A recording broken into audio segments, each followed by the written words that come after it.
After a few days apart, a long-awaited reunion takes place on a midsummer's night, amidst a veritable blizzard of dandelion seeds.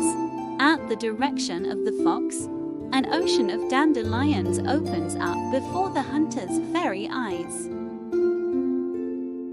For the next few days after that night, the fox never came again. But in those few days, prey in the forest became gradually more abundant. Everything from small finches, long-legged cranes, and even scurrying boars. Maybe it was the change in season, or some sort of repayment from the fox. Whatever the case, the following days brought real stew to the table. But the fox never came again. As strange as it may seem, it had honestly been easier to sleep hungry, even with a full, satisfied stomach. I couldn't help but think about the day we met, and the woman that the fox had turned into. When would I gaze upon her eyes again, glittering, in water in a lake, lying half asleep with a heart full of turmoil?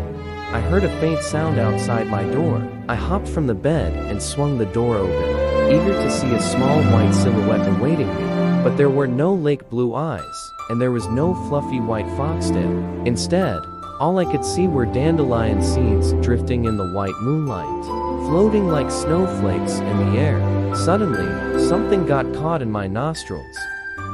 Achoo! Immediately, the fluffy white dandelion seeds began to swirl, filling the sky like a snowstorm. Amidst the flurry of dandelion seeds, a pair of jewel-like eyes were looking at me, staring straight into my heart.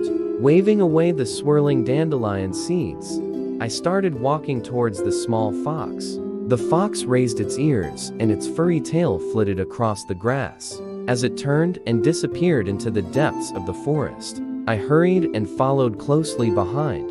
In amongst the darkness of the trees, soft patches of white could be seen weaving between the shadow. Their silhouettes tiptoed like moonlight cast among the tree leaves, or like the hesitant strides of a crafty sealy. With unfaltering trust, I followed the fox round and about, soon emerging from the dark forest in a seemingly faraway land. There, in the moonlight, a sea of dandelions lay before me, stretching as far as my eyes could see. Stunned by the sight, I began to notice a rustling noise coming from just behind me. It was a light, delicate sound, like that of a girl walking barefoot across pine needles and leaves on the ground.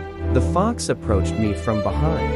The night air ferried her presence, cool and damp, whisked together with the slightly bitter fragrance of dandelion flowers. Two hands with slender, ice-cold fingers rested upon my shoulders. She leaned in close to my ear, and her long hair draped down over my shoulder. Behind me, felt the soft rhythm of both her breath and her heartbeat. It made me feel calm and at ease. Only the foxes know the way to this place. It is the homeland of the dandelions. It is my desire that you would tarry here and teach my child human language. In return, I will teach you the magic of foxes. There was a tickle in my ear, as if one of the dandelion seeds had grazed it on its journey into the warm night air. Strange. I had certainly never mentioned anything about magic to her before. How could she have known? Without answering, she took my hand and led me into the depths of the sea of dandelions. The night breezes from both north and south carried the bitter fragrance of dandelion flowers and faded memories. In those fields of velvet white, she showed me how foxes play gently together in their own fashion, until the moon rose high into the starry sky.